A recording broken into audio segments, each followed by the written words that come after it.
Doctor C G Roy എന്ന് പറയുന്ന വ്യക്തി മരിച്ചിട്ട് ഒരു രീതിയിലുള്ള അനുശോചനം പോലും ബി ജെ പിയുടെ ആൾക്കാർ ഇട്ടിട്ടില്ല. ഇതിലെന്തെങ്കിലും ദുരൂഹത തോന്നുന്നുണ്ടോ? ഓഫ് കോഴ്സ് ദുരൂഹത ഉണ്ടാവണമല്ലോ. കേരളത്തിൻ്റെ വികസന പ്രവർത്തനങ്ങളിൽ പലപ്പോഴും ഒരുപാട് സഹായങ്ങൾ ചെയ്തിട്ടുള്ള കേരളത്തിൽ അറിയപ്പെടുന്ന ഒരു ബിസിനസ്സുകാരൻ, ഇന്ത്യയിലെ തന്നെ ഒരു ടോപ്പ് ലെവൽ ബിസിനസ്മാൻ. മുസ്ലിം തീവ്രവാദികളിൽ നിന്നും ക്രിസ്ത്യാനികൾക്ക് അറ്റാക്ക് ഉണ്ടാവരുത്, അതിന് വേണ്ടിയിട്ടുള്ളൊരു പ്രൊട്ടക്ഷൻ എന്നുള്ള രീതിയിലാണ് ഷോണിനെയും അനൂപ് ആൻ്റണിയൊക്കെ ഇതിനകത്ത് നോമിനേറ്റ് ചെയ്ത് നിർത്തിയിരിക്കുന്നത്. ഇപ്പോൾ കണക്ട് ചെയ്ത് വരുന്നത് രാജീവ് ചന്ദ്രശേഖരനിലേക്കാണ് എന്ന് ഇപ്പോൾ പറയുമ്പോൾ മനസ്സിലാവുന്നുണ്ട്. രാജീവ് ചന്ദ്രശേഖരന് ഈ റെയ്ഡിൽ കൃത്യമായിട്ടുള്ള പങ്കുണ്ട് എന്നാണ് പറയുന്നത്. ED ഒരിക്കലൊരു കേസ് രജിസ്റ്റർ ചെയ്ത് കഴിഞ്ഞാൽ പിന്നെ അതിനെ മാറ്റാനൊന്നും ഒരു EDയുടെ ഒരു ടോപ്പിലെ ഉദ്യോഗസ്ഥനും പറ്റില്ല. സ്വാമി സി ജെ റോയുടെ മരണം വളരെ വലിയ ദുരൂഹതകളാണ് സമൂഹ മാധ്യമങ്ങളിലൂടെ നമുക്ക് ഓരോ ദിവസവും പുറത്തേക്ക് വരുന്നത്. അങ്ങ് പറഞ്ഞിരുന്നു അദ്ദേഹവുമായിട്ട് ബന്ധമുണ്ട് എന്ന് പറഞ്ഞിരുന്നു നമ്മുടെ സംസാരത്തിനിടയിൽ. അവസാനമായി കണ്ടപ്പോൾ എന്തായിരുന്നു തോന്നിയത്?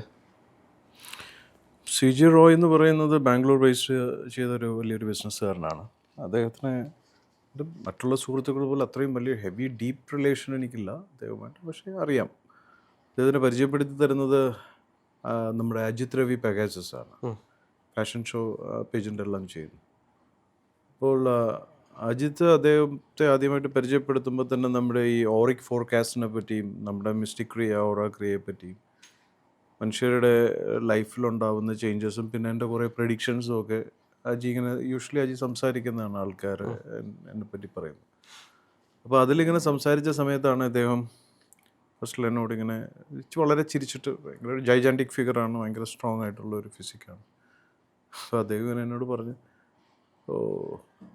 എന്നെപ്പറ്റി എന്തെങ്കിലും പറയാൻ പറ്റുമോ എന്ന് ചോദിച്ചു. ചിരിച്ചുകൊണ്ട് വളരെ കൂളായിട്ട്. ഞാനും അത് വലിയ സീരിയസ് ആയിട്ട് എടുത്തില്ല, വെറുതെ ചുമ്മാ ചോദിക്കുന്ന പോലെ തോന്നി.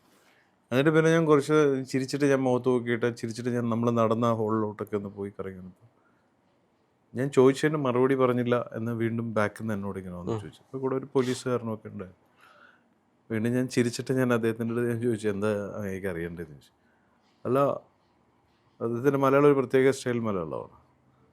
അപ്പോൾ താങ്കളിപ്പോൾ എല്ലാ ആൾക്കാരെ കണ്ട് ഇങ്ങനെ പ്രെഡിക്റ്റ് ചെയ്യുമെന്ന് അജി പറഞ്ഞു, അതുകൊണ്ട് ഞാൻ ചോദിച്ചതാണ്.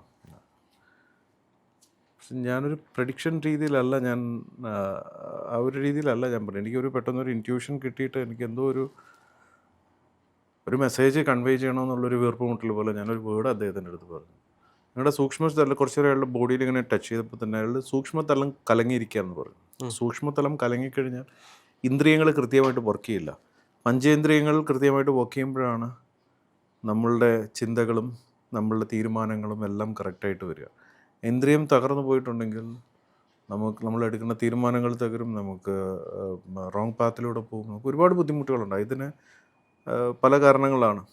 നമ്മൾ ഉപയോഗിക്കുന്ന നിറങ്ങൾ, വസ്ത്രത്തിൻ്റെ, നമ്മൾ ഉപയോഗിക്കുന്ന മന്ത്രങ്ങൾ, നമ്മൾ ഉപയോഗിക്കുന്ന ഭക്ഷണം, പിന്നെ നമ്മളുമായി ബന്ധപ്പെട്ട സ്ത്രീ പുരുഷ ബന്ധങ്ങൾ, ഇതെല്ലാം ഇന്ദ്രിയങ്ങളെ കലക്കാനും സൂക്ഷ്മ ശരീരത്തിനെ ഇല്ലാണ്ടാക്കാനും ഒക്കെ ഇത് കാരണമാകും. അതുകൊണ്ട് ഞാൻ അദ്ദേഹത്തിൻ്റെ അടുത്ത് ഇതിൻ്റെ ഒപ്പം തന്നെ ഞാൻ പറഞ്ഞു, നിങ്ങളൊരു വലിയ ഒരു ബിസിനസ് മാഗ്നറ്റാണ്. നിങ്ങളെ സംബന്ധിച്ചിടത്തോളം നിങ്ങൾക്ക് നല്ല തീരുമാനങ്ങൾ മറ്റുള്ളവരുടെ കാര്യങ്ങളിൽ ഇടപെട്ട് പറയാനും ഉപദേശം കൊടുക്കാനും വലിയ പ്രോജക്റ്റ് ഡിസൈൻ ചെയ്യാൻ എല്ലാത്തിനുള്ള ബ്രെയിൻ നിങ്ങൾക്കുണ്ട്. കാരണം ബുധൻ്റെ സ്വാധീനം അദ്ദേഹത്തിൻ്റെ ഓറയിലുള്ളതായിട്ട് എനിക്കത് സെൻസ് ചെയ്യാൻ പറ്റി. അതുകൊണ്ടാണ് ഇതിരിക്കുന്നത്. പക്ഷേ അതേ സമയത്ത് സ്വന്തം തീരുമാനങ്ങൾ പല കാര്യങ്ങളിലും നിങ്ങൾ എടുക്കുന്നത് ചിലപ്പോൾ ഫെയിലിയർ ആവാൻ ചാൻസ് ഉണ്ട്. മാത്രമല്ല ഒരു ദൃഢമായിട്ടുള്ള ചില തീരുമാനങ്ങൾ എടുക്കാൻ ഈ സൂക്ഷ്മതലത്തിൻ്റെ തകർച്ച കൊണ്ടുണ്ടാവും. അത് ഇത്തരം ബിസിനസ്സുകാരും പൊളിറ്റീഷ്യൻസും ഒക്കെ ഇത് ശ്രദ്ധിച്ചില്ലെങ്കിൽ അവർക്കത് ഭയങ്കരമായിട്ട് ബുദ്ധിമുട്ടുകളുണ്ട്. കാരണം അവരെ ഡിപ്പെൻഡ് ചെയ്തിരിക്കുന്ന ഒരു വലിയ ഒരു ടീമാണ്. അപ്പം ഒരു ബിസിനസ്സുകാരൻ്റെയും പൊളിറ്റീഷ്യൻ്റെയൊക്കെ സൂക്ഷ്മതലം തകരുമ്പോൾ അവരെടുക്കുന്ന തീരുമാനങ്ങൾ അവരുടെ ബിസിനസ്സിലും അവരുടെ ആക്ഷനിലുമൊക്കെ ഒരുപാട് നല്ലതും ചീത്തയായിട്ട് വരുന്നത് ഇതിനെ ബേസ് ചെയ്തിട്ടാണ്. ഒരു ആത്മീയ ആചാര്യനായതുകൊണ്ട് അങ്ങക്ക് ഇപ്പോൾ ഓറിക് ബോഡി അത്തരത്തിലുള്ള കാര്യങ്ങളെ പറ്റി പറയാം. പക്ഷേ ഇന്ന് സമൂഹ മാധ്യമങ്ങൾ എടുത്ത് നോക്കിക്കഴിഞ്ഞാൽ അദ്ദേഹത്തിൻ്റെ മരണശേഷം വലിയ രീതിയിലുള്ള നെഗറ്റീവ് ക്യാമ്പയിനുകളാണ് നമുക്ക് പലപ്പോഴും കാണാൻ കഴിയുന്നത്. പെണ്ണ് വിഷയവുമായിട്ട് അദ്ദേഹത്തിനെ കണക്ട് ചെയ്യുന്നു. അതേപോലെ തന്നെ മറ്റുള്ള രാജ്യങ്ങളിൽ നിന്ന് വിദേശ പണമിടപാട്, ഇപ്പോൾ പാകിസ്ഥാൻ അല്ലെങ്കിൽ ചാര സംഘടനയുമായിട്ടുള്ള അങ്ങനെയുള്ള പണമിടപാട്, അങ്ങനെയൊക്കെ പറഞ്ഞ് അദ്ദേഹത്തെ വലിയ രീതിയിൽ ആക്രമിക്കുന്നൊരു സാഹചര്യം കാണുന്നുണ്ട്. ഇതിൽ എന്തെങ്കിലും ദുരൂഹത അങ്ങ് കാണുന്നുണ്ടോ? ഇതിൽ സ്പിരിച്വലി പറയാനാണ് ഞാൻ എപ്പോഴും ഇഷ്ടപ്പെടുന്നത്. കാരണം ഒരു മിസ്റ്റിക് സൈഡ് പറയുമ്പോൾ അതിന് ആരും പ്രത്യേകം ചിന്തിക്കാത്ത ഒരു കാര്യമാണ്. എല്ലാം നമ്മുടെ ജീവിതത്തിൽ വരുന്ന എല്ലാ നന്മകളും എല്ലാ തിന്മകൾക്കും ഒരു ഒരു ഹിഡൻ ഒരു എനർജിയുണ്ട്. അത് നമ്മൾ കാണാത്തത്, അതാണ് നമ്മൾ പറയുന്നത്, നമ്മൾ അറിഞ്ഞതിനേക്കാളും കൂടുതൽ അറിയാത്തതുണ്ടെന്ന്. അപ്പം നമ്മളുടെ അറിയാത്തതെല്ലാം നമ്മുടെ ഊർജ്ജങ്ങളാണ്, നമ്മുടെ ഉള്ളിൽ നിന്ന് ഉണ്ടാവുന്നതാണ്. ഈ ഉള്ളിൽ നിന്നും ഉണ്ടാവുന്ന ഊർജ്ജങ്ങളുടെ പ്രതിഫലനമാണ് പുറത്തുകൂടെ അറിയുന്നത്. അതായത് നമ്മുടെ ശരീരം എന്ന് പറയുന്ന ഇത് ഭൗതികമാണ്. ഇത് നിലനിൽക്കുന്നത് കാണാത്ത ഒരു ആത്മീയ ശക്തിയിലാണ്. ഈ ശരീരം നിൽക്കണമെങ്കിൽ അത്രയും സ്ട്രോങ് ആയിട്ടുള്ള ഭാസുരമായ ഒരു ആത്മീയ അടിത്തറ ഉണ്ടാവണം. അപ്പോഴേ ശക്തമായ ഭൗതിക ശരീരം ഉണ്ടാവുള്ളൂ.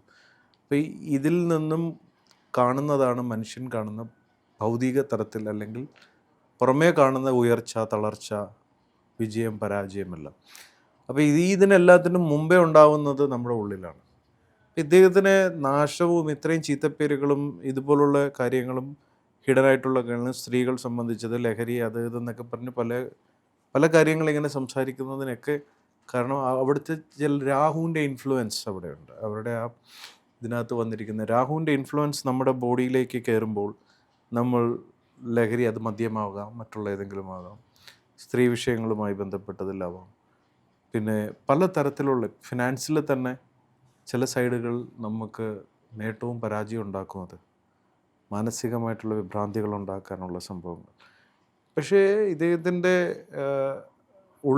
ഉള്ളറകളിലേക്ക് ഇറങ്ങി ചെന്ന് കഴിഞ്ഞാൽ പലതരത്തിലുള്ള കാര്യങ്ങളിലും പല ടോക്കുകൾ വരുന്നുണ്ട്. പക്ഷെ ഞാനിപ്പം അദ്ദേഹത്തെ ഇപ്പോൾ ഒരാൾ മരിച്ചിരിക്കുമ്പോൾ കൂടുതലൊന്നും പറയാൻ ഞാൻ ആഗ്രഹിക്കുന്നില്ല. അല്ല, അദ്ദേഹം ഇപ്പോഴും ഒരു ദുരൂഹമായിട്ട് നിൽക്കുകയാണ്. അദ്ദേഹം ആത്മഹത്യ ചെയ്തതാണോ, അദ്ദേഹത്തെ കൊല്ലപ്പെടുത്തിയതാണോ, അങ്ങനെയുള്ള ഒരുപാട് ദുരൂഹതകൾ അവിടെ അതും നിലനിൽക്കുന്നുണ്ട്. ശരിയാണ്, മീഡിയാസ് പറയുന്നുണ്ട്. ഇപ്പം ചിലതൊക്കെ പോലീസിൻ്റെ അന്വേഷണത്തിലാണത്. കാരണം അതെ, കാരണം ഫസ്റ്റ് അല്ല, പറയുന്നത് തലയിൽ അന്വേഷണ വെടിവെച്ച്. സമയത്ത് തന്നെ ഇവർ അന്വേഷിച്ചുകൊണ്ടിരിക്കുന്ന സമയത്താണ് വെടിയുതിർത്ത് അദ്ദേഹം മരണപ്പെടുന്നതെന്ന് കാണുന്നുണ്ട്. പിന്നീട് വീണ്ടും ആ റെയ്ഡ് തുടരുന്നുണ്ട്. അങ്ങനെയുള്ള ഒരുപാട് വിഷയങ്ങൾ.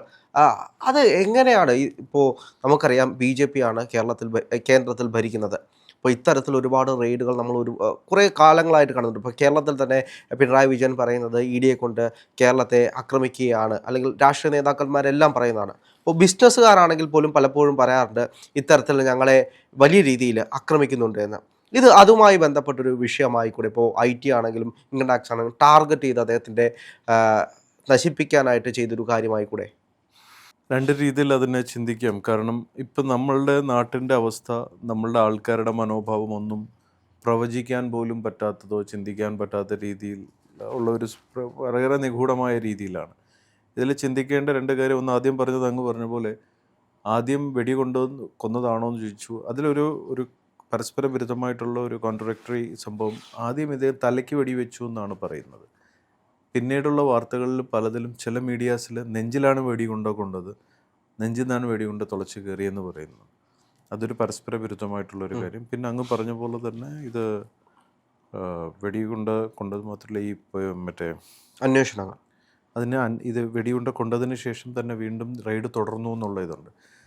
പിന്നെ ഈ BJPയുമായി കണക്ട് ചെയ്ത് പറയുകയാണെങ്കിൽ വലിയ ഒരു ചിന്തിക്കേണ്ട ഒരു ഏറ്റവും മറ്റാരും ശ്രദ്ധിക്കാതെ പോയൊരു കാര്യം, BJPയുടെ ഓരോ സംസ്ഥാന നേതാവിൻ്റെ ഫേസ്ബുക്ക് പോസ്റ്റിലോ ഒന്നിലോ ഒരു പട്ടി ചത്താൽ പോലും അനുശോചനം രേഖപ്പെടുത്തുന്ന ഫേസ്ബുക്ക് പേജുകളാണ് ഇവിടുത്തെ കേരളത്തിലെ ഇന്നത്തെ നേതാക്കളുടെ.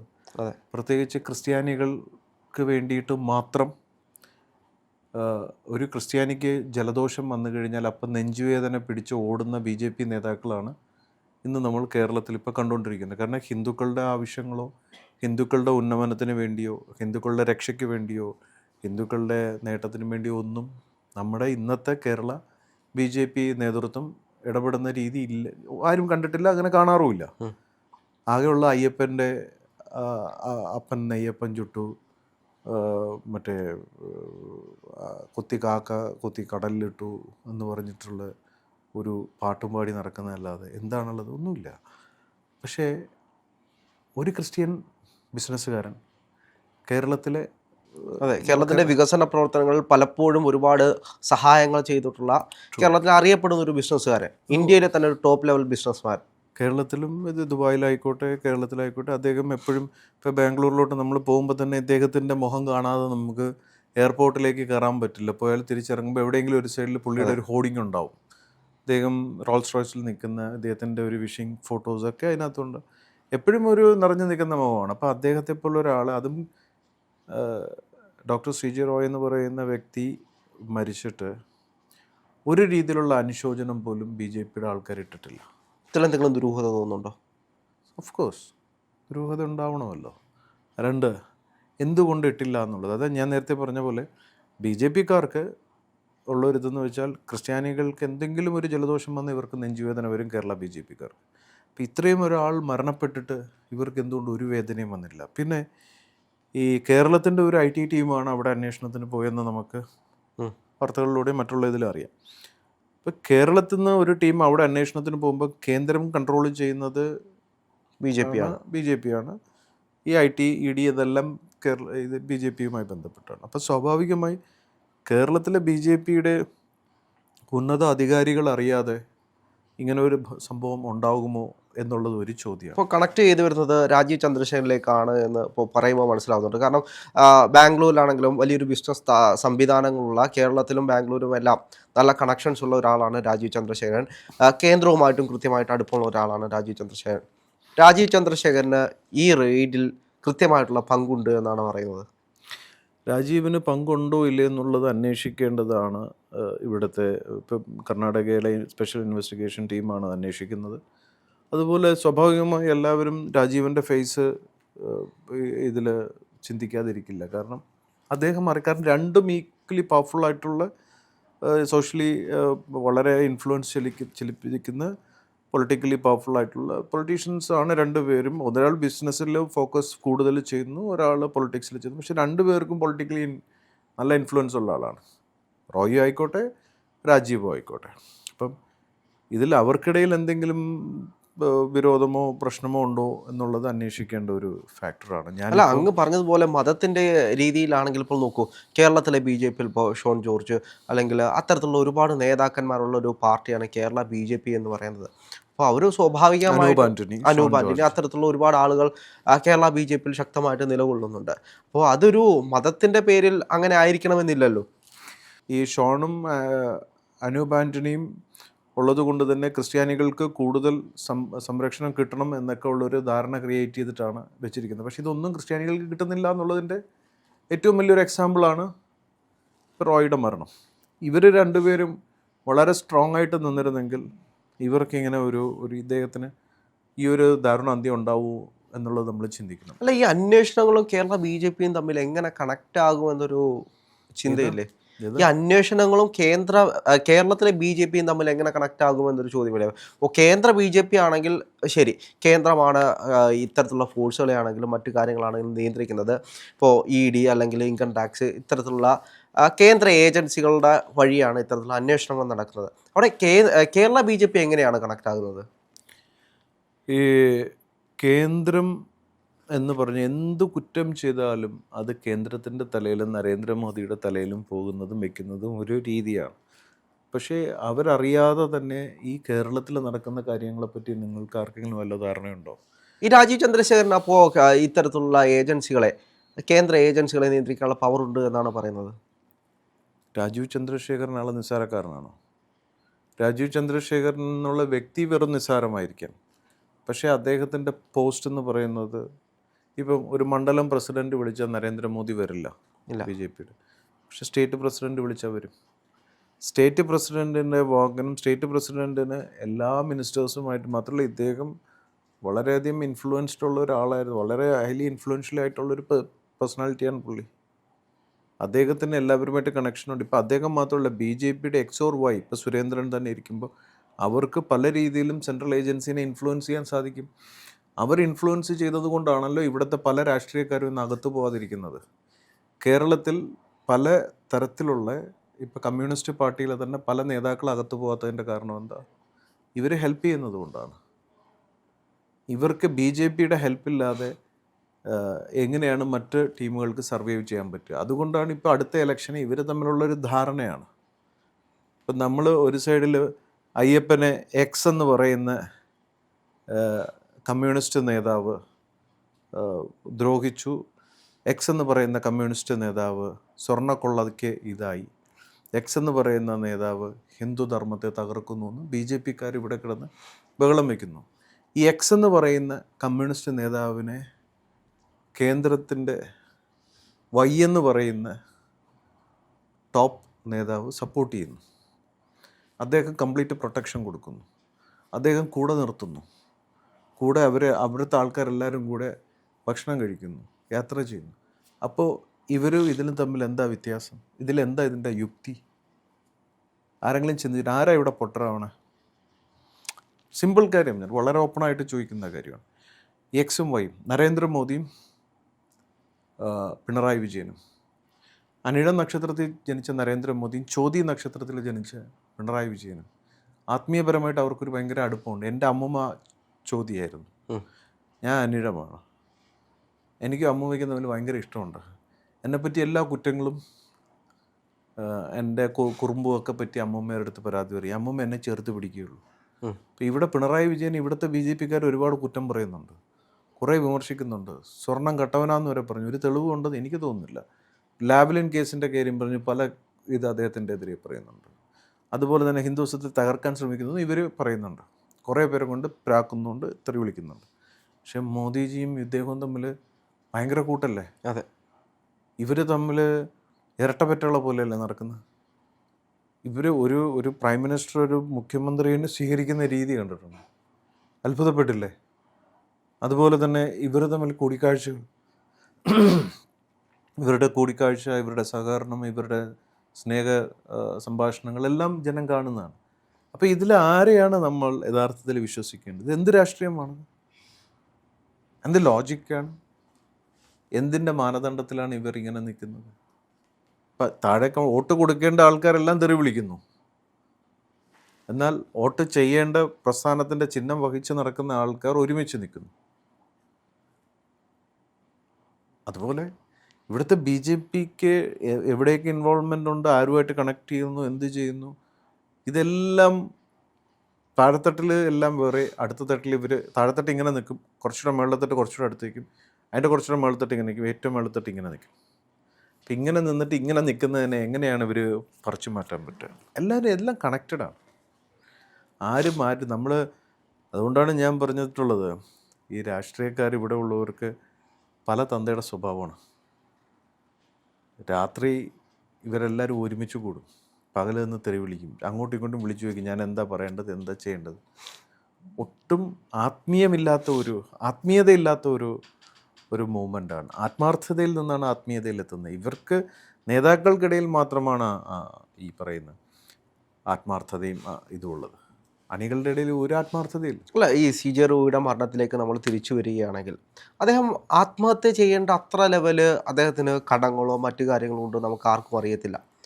അങ്ങനെ ആത്മഹത്യ ചെയ്യേണ്ട ഒരു ആവശ്യകത അദ്ദേഹത്തിനുണ്ടോ? അദ്ദേഹത്തിൻ്റെ സമയം തീർന്നു എന്ന് മാത്രമേ എനിക്ക് പറയാനുള്ളൂ. അല്ലെങ്കിൽ ഈ പറയുന്ന പോലെ രോഗം മരണത്തേക്കുള്ള വാഹനമെന്ന് പറഞ്ഞ പോലെ ഈ സൂക്ഷ്മ തലത്തിലുള്ള ഓരോ തകരാറുകൾ നമ്മൾക്ക് അതിനനുസരിച്ചുള്ള ചുറ്റുപാടുകൾ ഉണ്ടാക്കും. ഇപ്പം BJP അതിനൊരു കാരണമായെങ്കിൽ തന്നെ അതൊരു നിയോഗത്തിൻ്റെ ഭാഗമായിട്ടേ കാണാൻ പറ്റുള്ളൂ. BJPക്ക് അങ്ങനെ ഒരു റോൾ എടുക്കേണ്ടി വന്നു ആ സമയത്ത്, അങ്ങനെയെന്നേ കരുതാൻ പറ്റുള്ളൂ. ഇവർ പ്രതികരിച്ചില്ല, അല്ലെങ്കിൽ പ്രതികരിച്ചു, സഹായിച്ചു എന്നൊക്കെ പറയുന്നത് ഓരോ സാഹചര്യങ്ങൾക്കനുസരിച്ചും നമ്മളുടെ വിധിക്കനുസരിച്ചിട്ടാണ് വഴികൾ തെളിയുന്നത്. അദ്ദേഹത്തിൻ്റെ ബുദ്ധിയായിരുന്നു അദ്ദേഹത്തിൻ്റെ വിധിയെ നിയന്ത്രിച്ചത് CJ റോയിയുടെ. നമ്മുടെ വിധി എന്ന് പറയുന്നത് നമ്മുടെ ബുദ്ധിയിലാണ്. നമ്മുടെ സൂക്ഷ്മതലം കലങ്ങി കഴിയുമ്പോൾ പിന്നെ നമുക്ക് ബുദ്ധി കൃത്യമായിട്ട് പ്രവർത്തിക്കില്ല. അത്രയും എനിക്കിതിൽ പറയാനുള്ളത്. ഇതൊരു മിസ്റ്റീരിയസ് രീതിയിലുള്ളൊരു ഡെത്തായിട്ടും ഇങ്ങനെ ഒരു സംഭവം ഉണ്ടായി. പിന്നെ വേറൊരു കാര്യം നമ്മൾ ചിന്തിക്കേണ്ടതെന്ന് വെച്ചാൽ അദ്ദേഹത്തിൻ്റെ എക്സ്പോഷർ അത്രയും വലുതായത് കൊണ്ടാണ് ഇതിങ്ങനെ ചർച്ചയാവുന്നത്. അതേസമയത്ത് എത്രയോ പേര് ഡെയിലി ആത്മഹത്യ ചെയ്യുന്നുണ്ട് പല കാരണങ്ങളായിട്ട്. ഇപ്പം ഇങ്ങനെ അല്ല, ഇപ്പോൾ വരുന്ന ചർച്ചകൾ നോക്കിക്കഴിഞ്ഞാൽ മുഴുവൻ ഒരു നെഗറ്റീവ് ഷെയ്ഡിലാണ് ചർച്ചകൾ മുഴുവൻ പോകുന്നത്. അദ്ദേഹത്തിൻ്റെ കള്ളപ്പണ ഇടപാടുകൾ, മറ്റു രാജ്യത്തെ ഇടപാടുകൾ, ഇതെല്ലാം കണക്ട് ചെയ്തിട്ടാണ്. കള്ളപ്പണത്തിൻ്റെ ഇടപാടും രാജ്യത്തെ ഇടപാടും ആർക്കാണ് ഇവിടെ അതൊന്നും ഇല്ലാത്തത്? ഈ കള്ളപ്പണം എന്ന് പറയുന്നതിൻ്റെ എല്ലാ പേർക്കും പല തരത്തിലുള്ള വഴിവിട്ട ഡീലുകളുണ്ട്, പല തരത്തിലുള്ള സോഴ്സുകളുണ്ട്. ഒരു പരിധി വിട്ട് ഇവിടുത്തെ എല്ലാ ആൾക്കാരിലും എടുത്ത് പ്രോപ്പറായിട്ട് ഒരു ഇൻവെസ്റ്റിഗേഷൻ നടത്തി കഴിഞ്ഞാൽ ഇവിടെ ക്ലീൻ ചീട്ടായിട്ട് നിൽക്കുന്ന പല ആൾക്കാർക്കും പല പ്രശ്നങ്ങളുണ്ടാവും. പല തരത്തിലാണെന്നേ ഉള്ളൂ അത്. ബിസിനസ്സിൽ പലവരും പല രീതിയിലുള്ള ഫണ്ട് റിസീവ് ചെയ്യുന്നുണ്ട്, പലതരത്തിലുള്ള ആൾക്കാരുമായിട്ട് ബിനാമി ഇടപാടുകളുണ്ട്, പലതരത്തിലുള്ള ടാക്സ് വെട്ടിപ്പ് നടക്കുന്നുണ്ട്, പല രീതിയിലും ബേവർ ചെയ്യിപ്പിക്കുന്നുണ്ട്. ഇതെല്ലാം ഇവിടെ ഈ രാഷ്ട്രീയവുമായി ബന്ധപ്പെട്ട ഉദ്യോഗസ്ഥരും രാഷ്ട്രീയക്കാരും ആയിട്ടൊക്കെ കണക്ട് ചെയ്ത് പലതും നടക്കുന്നുള്ളതാണല്ലോ ഇന്ത്യൻ മഹാരാജ്യം. ഇതൊന്നും തിരുത്താൻ ഒരു നരേന്ദ്രമോദിക്ക് ഒരു അമിത്ഷയെ കൊണ്ടൊന്നും പറ്റൂല. ഇപ്പം എല്ലാ കേസും അമിത്ഷയും നരേന്ദ്രമോദിയും അറിഞ്ഞാണോ ചെയ്യുന്നത്? അവർ അറിയാതെ തന്നെ എത്രയോ കേസുകൾ നടക്കുന്നുണ്ട്. ഇപ്പോൾ സെൻട്രൽ ഏജൻസി ഒരു അന്വേഷണം നടത്തി കഴിഞ്ഞാൽ അവർ വിട്ടതാണെന്നുള്ള ധാരണയാണ്. കേരളത്തിലും സൗത്ത് ഇന്ത്യയിലുമൊക്കെ ഞാൻ നേരിട്ടറിയുന്നതാണ്, പല കേസുകളിലും നരേന്ദ്രമോദിയും അമിത്ഷയൊക്കെ നിരപരാധികളാണ്. അവരൊന്നും മനസ്സാ വാചക കർമ്മണ അറിയാത്ത കാര്യങ്ങളാണ് ഇവിടുത്തെ നേതാക്കന്മാർ ചേർന്ന് ചെയ്യുന്നത്. ഒരുപാട് കാര്യത്തിന് അനാവശ്യമായി ചീത്തപ്പേര് കേൾക്കുന്ന വ്യക്തികളാണ് ഈ മോദി അമിത്ഷയും. അവരൊരു തീരുമാനമെടുത്ത് അവർ ചെയ്യും, അവരുടേതായ റൂട്ടുകളുണ്ട്. പക്ഷേ എല്ലാ കാര്യത്തിനും അവരെ തലയിൽ തന്നെ പഴി വെക്കുന്ന ഒരു സമയമുണ്ട്. എത്രയും സെൻട്രൽ ഏജൻസീസിലെ ഉദ്യോഗസ്ഥന്മാർ അവരുടെ ഓൺ താല്പര്യത്തിൽ കാര്യങ്ങൾ ചെയ്യുന്നുണ്ട്. ചില കാര്യങ്ങൾ വരുമ്പോൾ ഇവർ കൈവിട്ടു പോകുന്ന കാണുമ്പോൾ മേൾ ടീമുമായിട്ട് ഇവർ ഇത് ചെയ്യും. പിന്നെ ഇ ഡിയുടെ കേസിൽ തന്നെ നമ്മൾ മനസ്സിലാക്കേണ്ട ഒരു പ്രധാനപ്പെട്ട കാര്യമുണ്ട്, സമൂഹവും കൂടെ അറിയേണ്ട. എൻ്റെ ഒരു ചെറിയൊരു അറിവ് ഞാൻ പങ്കുവയ്ക്കുകയാണ്. ഇ ഡി പിടിക്കും, ഇ ഡി അതാക്കും ഇതാക്കും എന്ന് പറഞ്ഞ് വരുന്നത്, ഇ ഡിയുടെ കേസ് ഒരിക്കൽ ഇ ഡി കേസ് രജിസ്റ്റർ ചെയ്ത് കഴിഞ്ഞാൽ ഇ ഡി സെറ്റിൽ ചെയ്ത് കൊടുക്കാമെന്ന് പറഞ്ഞിട്ട് കുറേ ടീമുകൾ ഇവിടെ സൗത്ത് ഇന്ത്യയിൽ കറങ്ങി കിടപ്പുണ്ട്, പൈസ മേടിക്കുന്നുണ്ട്. അത് പൊതുജനം മനസ്സിലാക്കേണ്ട ഒരു കാര്യം, ഈ ബിസിനസ്സുകാരൊക്കെ മനസ്സിലാക്കേണ്ട കാര്യം. ഇ ഡി ഒരിക്കലൊരു കേസ് രജിസ്റ്റർ ചെയ്ത് കഴിഞ്ഞാൽ പിന്നെ അതിനെ മാറ്റാനൊന്നും ഒരു ഇ ഡിയുടെ ഒരു ടോപ്പിലെ ഉദ്യോഗസ്ഥനും പറ്റില്ല. പിന്നെ അതിൻ്റെ അന്തിമ വിധി അല്ലെങ്കിൽ അന്തിമ തീരുമാനം എടുക്കാൻ കഴിവുള്ളത് കോടതിക്ക് മാത്രമാണ്. അതുകൊണ്ട് ഇവർക്ക് വേണമെങ്കിൽ സപ്രസ് ചെയ്ത് വെക്കാം, അതിനിങ്ങനെ പൂഴ്ത്തി ഫയൽ എടുക്കാതിരിക്കാം. പക്ഷേ കേസ് വൺസ് രജിസ്റ്റേർഡ്, അത് രജിസ്റ്റേർഡ് തന്നെയാണ്. അതിനെ പിന്നെ തീർപ്പാക്കേണ്ട പവർ കോടതിക്കാണ്. ഇത് പൊതുവെ ആൾക്കാർ അറിയില്ല. ഐ ഡിയുടെ നിങ്ങൾക്ക് ഇത്രയും കേസിൽ നമ്മൾ സെറ്റിൽ ചെയ്ത് തരാമെന്ന് പറഞ്ഞ് 25 ലക്ഷം 50 ലക്ഷം 1 കോടി 2 കോടി എന്നൊക്കെ പറഞ്ഞ് വാങ്ങിക്കാൻ കുറേ ഏജൻറ്റുമാരുണ്ട്. ഇതിവരെ ചെയ്യരുത്. അതുപോലെ പലതിനെയും പറ്റിയും നമ്മുടെ ആൾക്കാർക്ക് അറിയാതെ പോയിരിക്കുന്ന കാര്യങ്ങളുണ്ട്. ഇതൊക്കെ വളരെയധികം സമൂഹം ചർച്ച ചെയ്യേണ്ട കാര്യമാണ്. പിന്നെ നിയമത്തെ മിസ്യൂസ് ചെയ്യുന്നത്, പവർ കാണിച്ചിട്ട് ഇതാക്കുന്നത്, പേടിപ്പിക്കുന്നത്, ഒരുപാട് കാര്യങ്ങളുണ്ട് ഇഷ്ടം പോലെ. എന്താണെങ്കിലും CJ റോയിയുടെ മരണത്തിൻ്റെ ദുരൂഹതകൾ അടുത്ത ദിവസങ്ങളിൽ തന്നെ ചുഴഴിയുമെന്ന് പ്രതീക്ഷിക്കുന്നു. എന്താണെങ്കിലും ഒരുപാട് നന്ദി സ്വാമി.